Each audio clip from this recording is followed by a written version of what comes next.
Muy buenas noches. Que el Señor en su gran amor les bendiga, les guarde y que cada uno pueda estar en este lugar con la mejor disposición a escuchar la palabra de Dios. Palabra que tiene la capacidad de transformar nuestras vidas para bien. La oscuridad siempre ha sido un sinónimo de miedo. Desde que Adán y Eva cayeron en el jardín del Edén, la oscuridad se convirtió en sinónimo de ¿qué cosa? De miedo.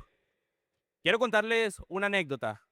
Cuando estábamos, mi hermano y yo, mucho más pequeños, íbamos a la finca de mi abuela porque allí vivía mi papá.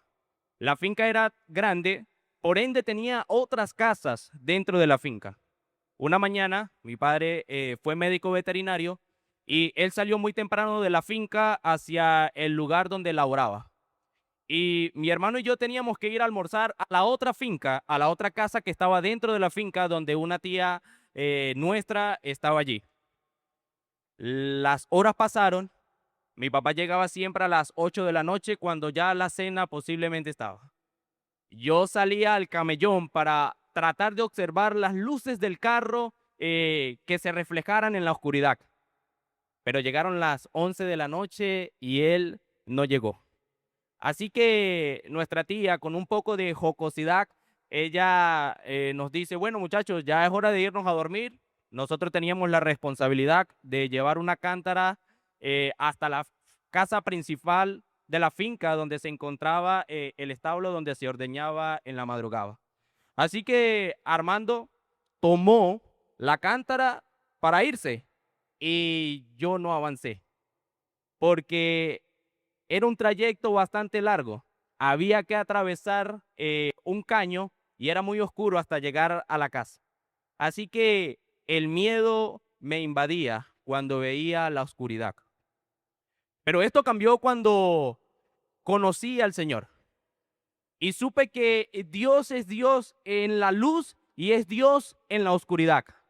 Y es en esto lo que quiero que nosotros nos podamos centrar hoy. El Dios que habita en la oscuridad o Dios habita en la oscuridad. Quisiera que pudieran cerrar sus ojos para hacer una oración. Bendito Dios, queremos en el nombre de Jesús que usted pueda hablar esta noche a nuestras mentes y que cada uno de nosotros tengamos la disposición de poder nutrirnos, de salir de este lugar elocuentes en tu palabra y no ignorantes como posiblemente hemos entrado. Queremos rogarte que el Espíritu Santo siga hablando a nuestras mentes y que tu palabra sea clara a la misma. En el nombre de Jesús, amén. Hoy vamos a hablar acerca del Salmo número 23 y quisiera que sus Biblias se pudieran ubicar allí. Tal vez es la primera vez que usted va a escuchar hablar del Salmo 23 de esta manera. Y quisiera que pudiéramos aperturarlo con su primer versículo. Dice la palabra del Señor: Jehová es mi pastor, nada me faltará. El rey David, que también fue pastor y ahora es rey, conoce muy bien su dependencia del Señor. Él sabe que Dios es el soberano de todo. Él sabe que Dios está en todo. Y como consecuencia de que Dios es el soberano, Dios es el que provee, Dios es el que entroniza, como consecuencia de esa primera parte que dice, Jehová es mi pastor, viene la segunda parte del versículo número 1. Nada me faltará. En estos 6 versículos, nosotros vamos a encontrar un cuadro, un cuadro que nos presenta a nosotros tiempos buenos y tiempos malos, tiempos de fiestas y temores, provisiones y protecciones, justicia y misericordia. Esa es la presentación del Salmo capítulo número 23. Esa parte que nos dice nada nos faltará, posiblemente usted pueda pensar que tiene carencias de ciertas cosas, lo que significa que para su pensar parece que Dios no suple cada una de sus necesidades. Quisiera que pasáramos la siguiente presentación, porque Dios se ocupa de nuestras necesidades, aunque no necesariamente se ocupa de nuestros deseos. Usted y yo estamos viviendo en un tiempo en el que queremos una satisfacción instantánea de cada una de las cosas que nosotros no simplemente necesitamos, sino que deseamos. Y cuando no tenemos lo que deseamos, es allí donde nosotros decimos o no podemos decir, nada me faltará. Y en esto entra la teología de la gratitud, donde usted y yo debemos ser agradecidos con el Señor con lo que tenemos, no con lo que deseamos tener. Teología de la gratitud. Así que mostramos también allí una presentación o 3 pasos de las tareas diarias que hacía un pastor en el antiguo Israel. Lo primero que el pastor del antiguo Israel hacía era conducir a su rebaño a verdes praderas. Habían tiempos de sequía en el que no habían pastos cerca de los lugares donde estaban los apriscos. Y así que se contrataba a un pastor para que pudiera llevar a su rebaño a verdes praderas. Es allí donde encontramos habitaciones de hierbas, casas donde había abundante hierba para que las ovejas pudieran pastar. Buscaba aguas tranquilas. Esas aguas tranquilas era para que ellas pudieran reposar después del incesante trajín que era transportarse desde el aprisco hasta el lugar de las praderas. Y el lugar de esas praderas donde había pasto abundante debía tener también algo de agua para que ellas pudieran reposar. Y las conducía por senderos rectos. Era el trabajo del pastor, llevar a las ovejas por senderos rectos. Avancemos, por favor. Ahora, en el Salmo capítulo número 23, usted y yo encontramos palabras con implicaciones teológicas que en el Nuevo Testamento tienen grandes repercusiones para nosotros cuando nos dirigimos a la palabra del Señor. Algo bastante notorio es que encontramos la palabra reposo, y quisiera que pudiéramos leer el versículo número 2. En lugares de delicados pastos me hará descansar. El descanso está asociado con el reposo. Así que Dios prometió descanso a su pueblo en el Antiguo Testamento, en el pasado, ¿sí o no? Sí, nosotros lo podemos encontrar, que Dios prometió descanso al pueblo que peregrinó en el desierto, y eso usted lo puede encontrar en Deuteronomio capítulo 12, versículo número 9, donde Dios prometió una ciudad de descanso para el pueblo. Y no simplemente está en el Antiguo Testamento. Podemos ir a Hebreos capítulo número 4, donde se invita al pueblo a entrar en el reposo sabático. Hebreos capítulo 4 nos habla del descanso que Dios nos da a través del día sábado. Así que David está utilizando elementos de su composición o de su deseo de un pastor que no está lejos, sino de un pastor que está muy cerca, de un pastor que no simplemente conduce, por conducir a sus ovejas, sino que las conduce para darle reposo. Y encontramos también la palabra su justicia en la siguiente parte del versículo. Dice la palabra del Señor, junto a aguas de reposo me pastoreará. Y el versículo 3 dice, confortará mi alma y me guiará por sendas de justicia por amor a su nombre. La palabra justicia también tiene implicaciones teológicas. La justicia es un atributo del carácter de Dios. Lo encontramos en Salmos capítulo 7, versículo número 17. Es también el criterio que Dios utiliza para aplicar sus juicios. Salmos capítulo 35, versículo número 24. Pueden ustedes leerlo allí en su Biblia, cómo el salmista pide ser tratado ante los juicios de Dios. Pero a partir de este versículo viene lo más interesante, por lo menos para este servidor, del capítulo número 23 del libro de Salmos. La oración junto con el Padre Nuestro más repetida en todo el mundo. En el versículo número 4 encontramos nosotros cambios. Ya no hay ovejas felices.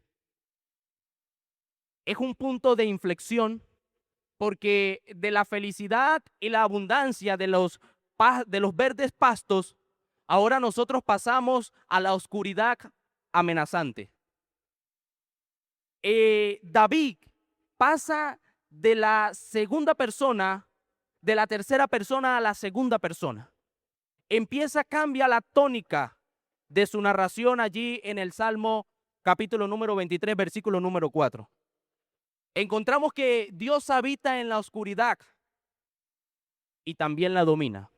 Y encontramos una vara y un callado. ¿Por qué es tan importante el versículo número 4?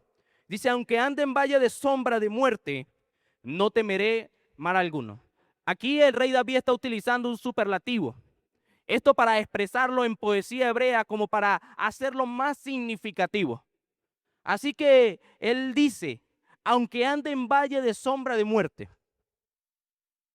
es un lugar de oscuridad.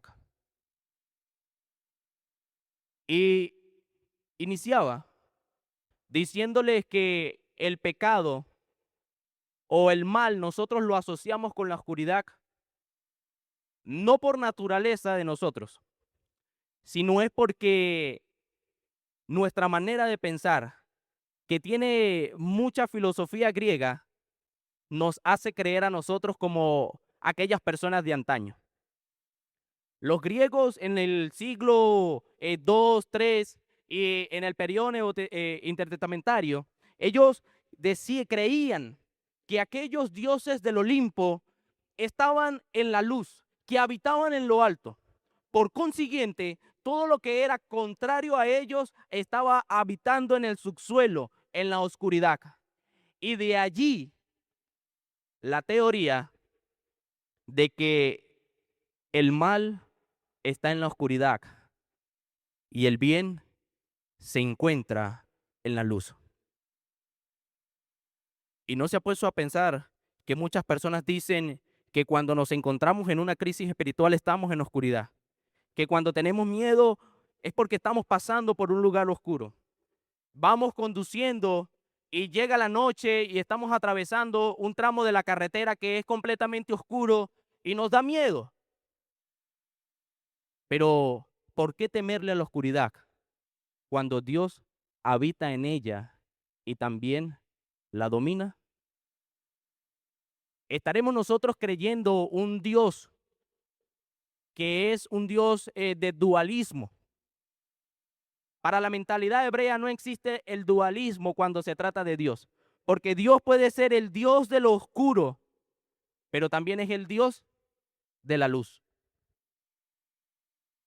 Y hay algo bastante interesante.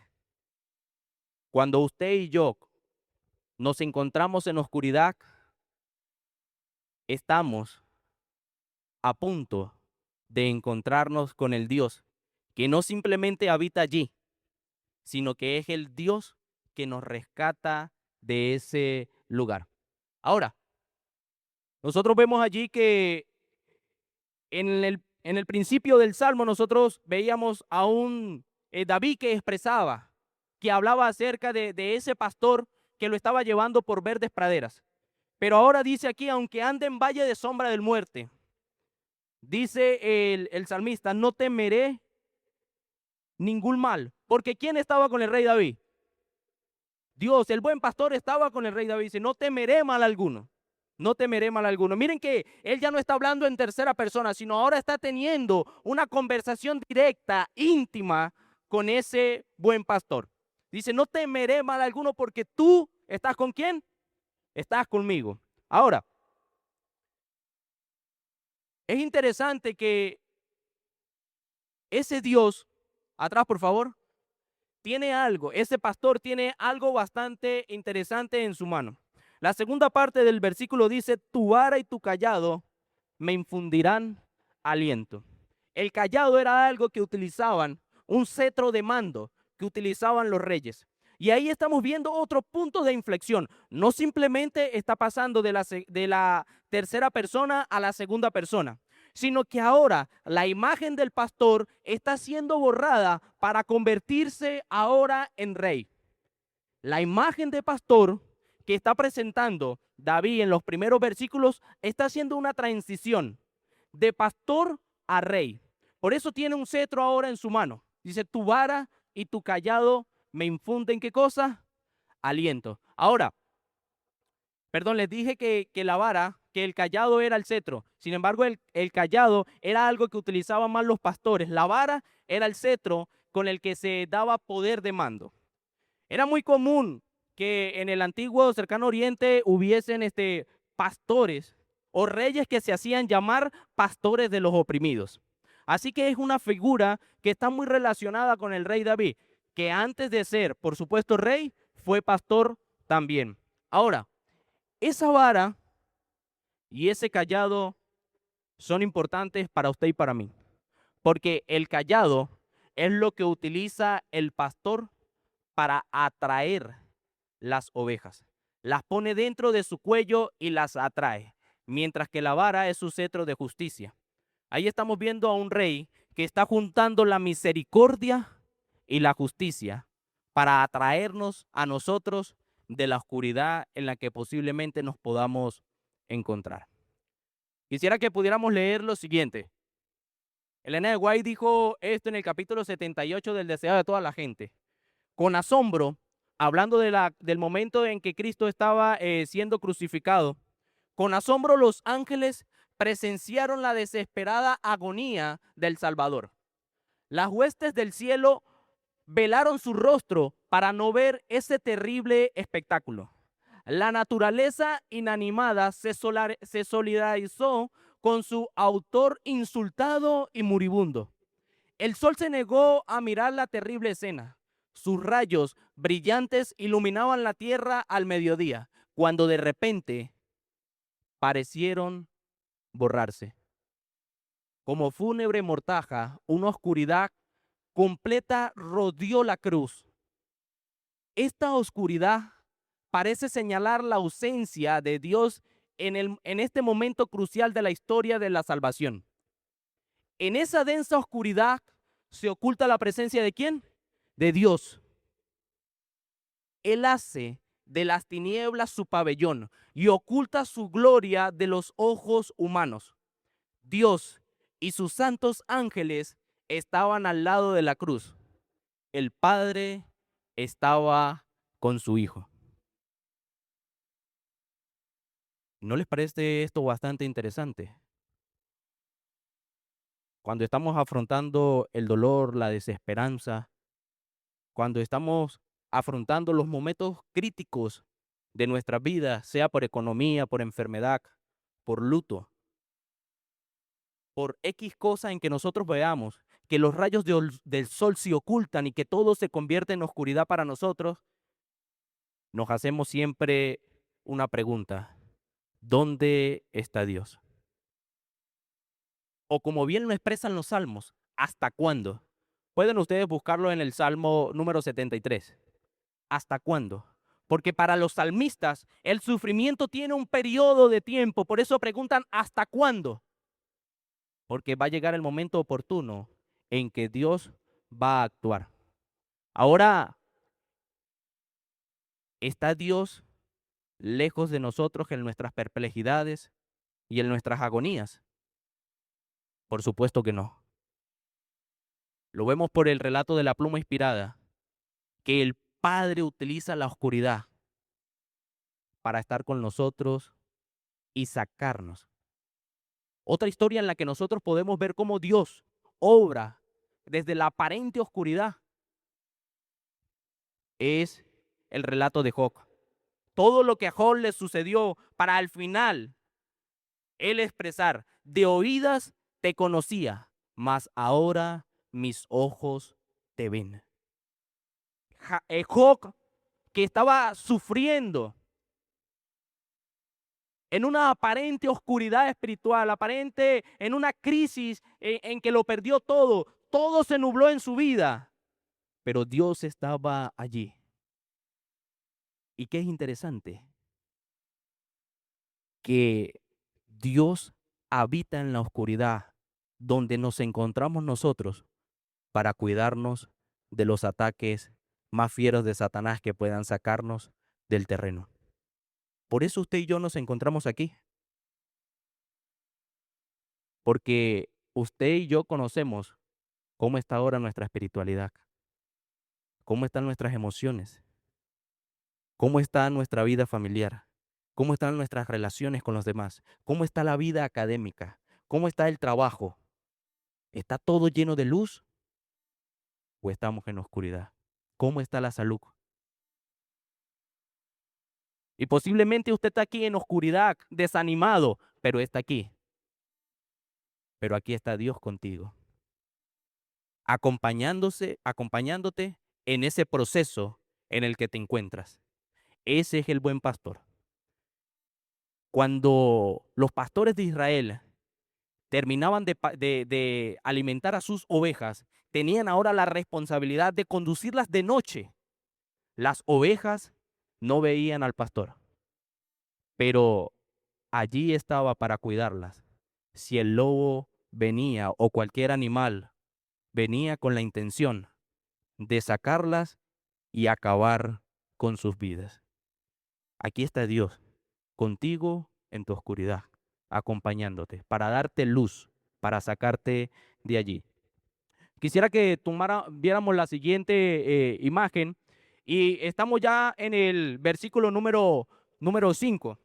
Vimos las capacidades o las atenciones que debía dar el pastor a sus ovejas. Pero ahora nosotros vamos a ver aquí en esta transición de Dios como pastor, que ahora es que el pastor está dejando de ser pastor para convertirse en rey. Vemos tres cosas que también tenía que hacer el rey, que ahora estaba haciendo una invitación real. Porque eso es lo que encontramos en el versículo número 5. Dice, aderezas mesa delante de mí, en presencia de mis angustiadores, ungen mi cabeza con aceite y mi copa está, ¿qué cosa? Rebosando. Preparar una mesa y garantizar protección de sus enemigos. Esa era una de las atenciones que debía dar un rey cuando estaba invitando a alguien a su palacio. Y encontramos nosotros esta costumbre en Génesis capítulo 19, cuando Lot a los ángeles los protegió, los cuidó de los malhechores que estaban a las afueras de su casa. Él quería dar a las hijas suyas para que no le hicieran nada a los que estaban allí. En la oscuridad en la que posiblemente estamos, Dios está haciendo todo para cuidarnos de nuestros enemigos. Así como el rey del versículo número 5 permite que el invitado se siente a comer, incluso de frente a sus enemigos. Cuando usted y yo estamos comiendo, somos personas vulnerables. Cualquier persona que nos viene a atacar lo va a lograr porque estamos completamente indefensos. Ese es Dios que nos puede dar tranquilidad en medio de nuestros enemigos también. Derrama aceite sobre su cabeza. Era un ritual que se practicaba para dar alivio, frescura, para dar sanación al invitado. Eso se hacía porque posiblemente ese invitado tenía muchos meses, semanas o días cabalgando para llegar ante la cita y venía cansado, venía con dolores, venía con cualquier circunstancia. Pero el que se derramara su aceite, en que el rey derramara aceite sobre el anfitrión, sobre el que estaba siendo convidado, estaba dando suavidad, tranquilidad a las cosas que aquejaban su vida. Hoy el Señor está dispuesto a derramar su Espíritu Santo a cada uno de nosotros para que pueda darnos paz en medio de las abrumadoras cosas que nos puedan estar sucediendo. Allí está Dios, pendiente para derramar el aceite del Espíritu Santo en nuestras vidas. Y algo muy importante, una copa rebosante. Esa copa rebosante quiere decir que mientras había un convidado a la mesa del rey, la copa no podía estar vacía nunca. Esa copa constantemente tenía que estarse llenando. Si el convidado se tomaba lo que le servían, venía un criado y servía. Y esto tiene sus implicaciones en el siguiente versículo. Vamos a pasar. Bondad y misericordia es la copa que está rebosando para usted y para mí el día de hoy. Es seca.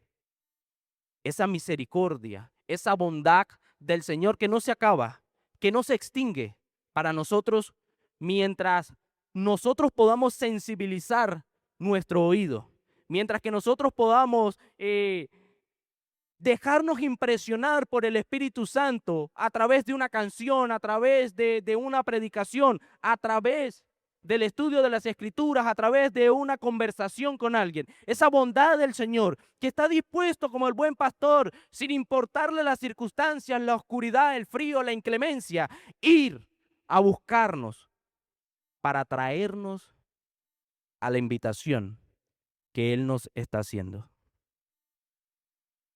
A medida que las metáforas de Dios como pastor y como rey se combinan perfectamente, se vuelve evidente cuál es el poderoso mensaje de la oración de David en el Salmo número 23. La justicia y la misericordia se unen en nuestro pastor y rey mientras nos guía, provee, consuela, protege y en última instancia nos redime del pecado. Un Dios que está dispuesto a justificarnos. Y después que nos justifica constantemente lo sigue haciendo. Y un Dios que está dispuesto a derramar su misericordia para cada uno de nosotros. Ese es el Dios que usted y yo encontramos en el Salmo capítulo número 23. No importa cuáles son las circunstancias de tu vida. No importa qué estás enfrentando. Sin embargo, aquí está la oportunidad para que usted y yo podamos acudir al buen pastor, para que nos saque de la oscuridad, nos haga a nosotros portadores de luz para sacar a otros de la oscuridad y que nosotros podamos degustar a diario de la copa que está rebosada de bondad y misericordia para redimirnos y darnos cada día un cántico alegre. ¿Anhela usted que el buen pastor lo conduzca por la oscuridad y por la luz? ¿Anhela usted beber de la copa de misericordia del Rey que está servida? Y lo más importante, nos espera un palacio donde ya no tendremos enemigos, donde usted y yo podremos estar en paz, gozando de la influencia, del amor del Rey de Reyes y Señor de Señores, sin llanto, sin dolor, sin enfermedad. Porque las cosas que sucedieron mientras usted y yo estamos caminando en el desierto, las cosas que han sucedido mientras usted y yo llegamos a lugares de verdes pastos, comimos, bebimos, pero luego caímos en oscuridad, nos sentimos solos y descubrimos que ahí estaba Dios para sacarnos. Después de eso, que Dios nos traslada de la oscuridad a su palacio y nos sirve, vamos a disfrutar la eternidad, bondad y misericordia de Dios, justicia del Dios justo. Anhelo que el Señor pueda impresionar su mente. Y quería comentarles que este estudio surgió de un encuentro con el Salmo 120 y con el Salmo 23. Un sábado por la tarde, era el semestre 1 del 2024. Y no vine a la sociedad de jóvenes y abrí mi folleto que precisamente hablaba del libro de los Salmos, del primer trimestre del 2024. Y cuando me encontré con el Salmo 23, que hablaba que Dios estaba en la oscuridad, no pude hacer nada más que derramar lágrimas de gratitud. Y entendí que Dios se revela a sus hijos a través de su palabra y a través del día santo de reposo. Por eso, queridos hermanos, es significativo que usted y yo nos acerquemos con la disposición de que Dios hable a nuestras vidas. Anhelo que el pastor del Salmo 23 y el rey del Salmo 23 esté a su lado, sin importar las circunstancias. Que el Señor les bendiga.